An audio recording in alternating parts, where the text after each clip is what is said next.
All right, Matthew, Mr. X Morello, are you ready to fire this series off? Clint Evans. That's my name. I am ready. Don't wear it out. I don't think anyone's ever said your name on camera before. Yeah, you can't wear out my name because no one says Clint. I'm known as Maven to the entire population of the world at this point. But all right, we're ready to start stuff off here. It is going to be a pool play match, best of 5, kicking off retreat hardpoint. Who are we going to start off with? Looks like the Saints is the man. Yeah, we're on board with Saints. I mean, he is the main slayer for Denial. I mean, like they were touching on at the analysis desk with Methods and stuff, man. I mean, he is just one of the most talented players in Call of Duty. And something that you touched on too, you know, we really don't talk about him leading up to events, but he always comes and just crushes. All right, we'll take a look here.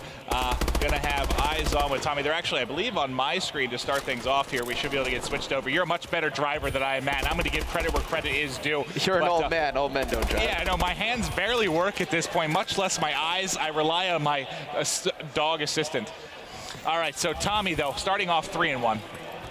Not too much control. Actually, I believe Gotaga just actually got a quad feed there at the bottom left, really controlling things early on. He's actually gonna be 5-3 right now. Yeah, you know, Gotaga starting out pretty hot right now at 5-3, like you were saying, but they need to get on the rotation. It looks like Denial's already at that next hard point, so it looks like it's gonna be Saints. He's the one that they're controlling it and just looking towards the back. All right, and basically a tie game now, just 60 seconds into this one. A couple players down right now. Going to try and switch up. We're getting a little love to this Denial side here. Now, Zuma, a guy that really came alive in Ghost. We saw pretty much from Anaheim on. He was a man on a mission. Right. He was absolutely running the show. Puckett said he was one of his favorite players in that game. If he was going to do a fantasy draft for a Call of Duty. Yeah, he said he was going to take Zuma #1, yeah, right? At first I was like, you crazy. This would be like a keep 'em league where you keep the players for an extended amount of years, but Zuma is one of the best players in Call of Duty. I don't think that's any doubt or any fluke. You know, he came out at Anaheim, like you said, and he was just extremely talented. You know, most people looked at him as just a strictly search and destroy player, but you know, in Respawn, I mean, he is just a slayer, dude. Yeah, we've talked about, you know, at this hill it's at, we'll get eyes on with Swanee. This is kind of the big position here. I know we're going to have a rotation here in a couple minutes now. Who's going to be the first guy that's going to be in? That's actually going to be Tommy. He's going to have these big gunfights trying to stop these entry frags coming in. Gotaga still inside this next hill. We'll see if he can pick up the big ones. I think it's going to be Zuma that is his opposition inside the sector hill. He is able to track that down. Big two-piece there for him. Yeah, huge two-piece from Gotaga, and he knows exactly where they are spawning, and that's one of the things that a lot of teams don't realize. They can't really control the spawns in this lobby hill. That's why they can't control the hill respectively. And he's crushing right now. Oh my Making God. 5, putting on a Clinton. Is that going to be 6? He's actually on an 8 streak right now.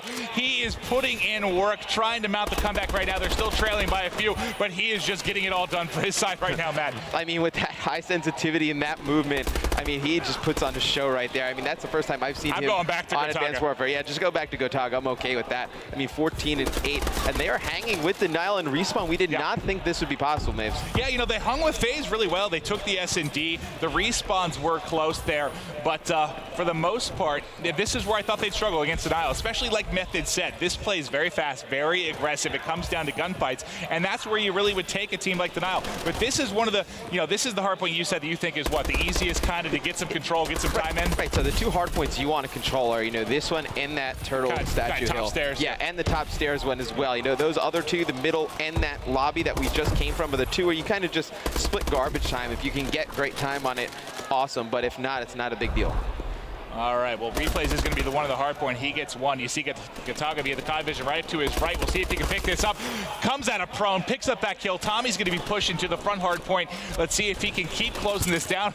Replays has been laying in here for what seems like a full minute, finally going to drop, and Tommy is now going to be in control of the hard point, also to get cleaned up. But, you know, you saw the lobby control pretty good there from the team of Vitality, but this one has been pretty much all about Denial here. Well, right, you saw kind of Vitality bring it back a little bit on that hard point in lobby, like you were saying, but once it rotated down low, they didn't go fast enough. They were all slow, and you see even with COD vision, you know, you see that Denial has players already at the next one, so Vitality slow on this rotation as well to another important hard point. You see 2 kills in the kill feed coming through for Denial. That's 3 kills for Denial in the kill feed, so not good for Vitality. Yeah, I want to see if Tommy can try and break into this one, because you see the control here. There's really much 4 players all in around here. Tommy shooting everywhere, trying to get the ground stop. Pound people. Has to reload, they're not going to get it.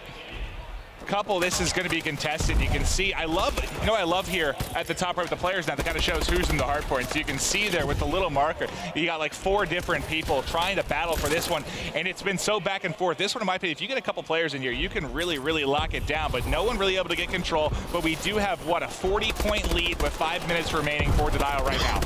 Yeah, you have a big lead for Denial right now, starting to mount up, and you see, Vitality just keeps fighting for this garbage time. They're not getting anything good. And here's the rotation coming in. Really, it's been Gotaga. He was able to spawn one of the players next to him. They're trying to get set up here for the rotation. It's going to be coming in now.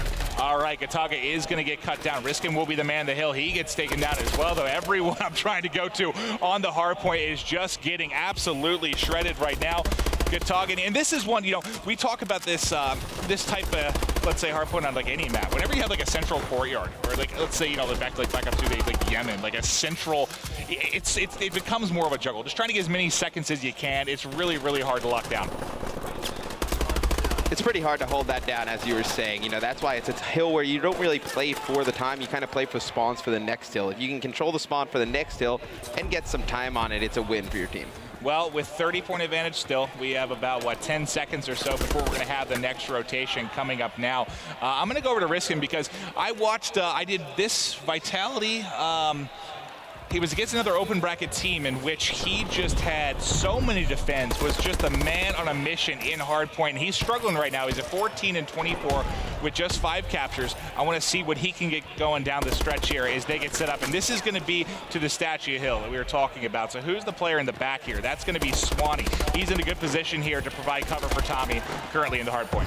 Yeah, they're going to have to pick up some kills because they're getting outslayed, Maven. I mean, you look Riskin at 15 kills. That's it for him. I mean, Denial, they have replays actually 17 kills, but he has 7 caps to his name, so he's kind of doing what he's intended to do. But they really need to start slaying out. That's what this Vitality team needs if they're going to come back and win this game. Well, Tommy's in a huge position here, able to get 2. And I don't know why they didn't think the check back statue is. That's where there's pretty much always going to be a player. Right, somebody's on the hill and they don't go to the back of the statue. Well, is he invisible? All right, well, he gets, 4 kills or so there. They bring it within 18. They're starting to climb back in this. 3 minutes remaining on the clock. Let's switch over to Denial right now. We were talking about Saints before this one. He's going to be coming off a respawn. He's leading right now for all players at 31 kills, 26 deaths. Yeah, I mean, that doesn't shock me at all. I mean, you have Gotaga with 30 kills to his own, but you see, Vitality, they're so early on the rotation. They were actually picking up kills on rotation, so you see all of Denial spawning on that right side. It's just going to be a constant battle for this hill. It's going to be concentrating. And really, I mean, other than Saints, though, Attach is going off to a degree. I'm going to switch over to him for a bit. We haven't really been on with him too much, and he's a player that really came up in Ghost and proved that he is a top contender online and on land. Able to get 1, helps his teammate with the assist there. Eventually going to drop, but we are getting down to the final couple minutes. I'll stick with Attach here through the respawn as he's going to, well, never mind. They've got that hill completely locked down. Just look at the top right. You see 3 players from Vitality are inside of this hill right now. Yeah, I mean, that's pretty much how you're going to play this hill all the time. You're just going to stack the hill, and Tommy gets a big 2-piece right there. Almost gets another risk in there to clean it up. So right now, they're going to have to rotating over towards that next hill. You see all the players starting to push out of lobby on your mini-map, going straight to that downhill. Yeah, and the one thing we talk about with hardpoint, we've said, in this game, you pretty much need every single player to be at 30 or more. You're just not going to get it done if you have 20 or less kills. And look, our 30 or less kills, and you see Riskin right now. Riskin and Replays are the 2 that are dragging behind a little bit. But this game plays so fast compared to, like, let's say your Black Ops 2 hardpoint. Right, and it also affects different spawns. So, a lot of the things that we've been hearing this weekend, spawns, how do they work?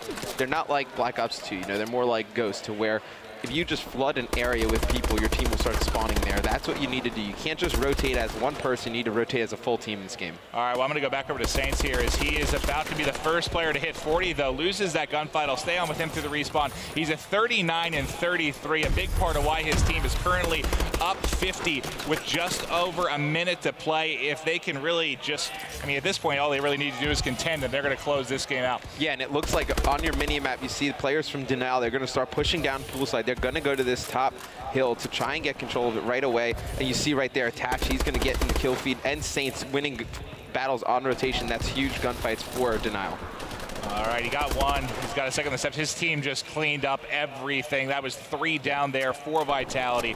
This one all but over. I think mathematically, yes, now it will be. So game number 1 is going to go to Denial. I think, I mean, what we expected for game 1 was pretty close, though. I mean, they kept it within challenging distance. Yeah, I expected that outcome, to be honest, but I honestly thought it was pretty close all throughout. I think Vitality kept it close through the first rotation of Hills, and then, you know, towards the second half, they started to lose, you know, some of that momentum in the slaying department. I mean, Swanee, you know, finishing with 30 kills, risking, like we were just saying before, 2 minutes ago, he was, like, struggling. Now he's at 30 kills as well. So, you know, struggled a little bit in the slaying department, really couldn't keep that pressure up throughout the entire game. And I feel like, you know, about a minute ago, we said Gotaga, you know, hit 30 kills, finishes with 37. You know, really just, they started to fall off towards the second half of that game. And the slaying there, you saw the 45 by Saints. That's a big game. I think that's the number we've kind of talked 45 about. 45 and 10 caps, pretty good. 45 is one heck of a game for Saints. I said he'd be the man to watch for me with regards for the slaying, and he absolutely gets that done. So game 1 is going to go to Denial. Now again, these are all best of 5s now in the pool play. That stretch where Vitality had to battle through the open bracket in best of 3s is over. They're ready to play with the big boys. They struggled a bit against FaZe. They've dropped this first game to Denial. Let's see if they can answer back in the S&D. And Matt, I believe that's going to be on Terrace. Yeah, it's going to be S&D Terrace. You know, a map heavily favored towards the A bomb site. Not too much action over at B. You only see action over at B when a team goes towards A. You know, maybe get a 2-on-2 situation, try and rotate the bomb over. So it'll be interesting to see, though, if Vitality pulls out any strategies we haven't seen from these North American teams. Yeah, and in Vitality's last series in this pool against FaZe, they dropped the hard point. They took that S&D. Quick commercial break. We'll see if they can do the same here against Denial.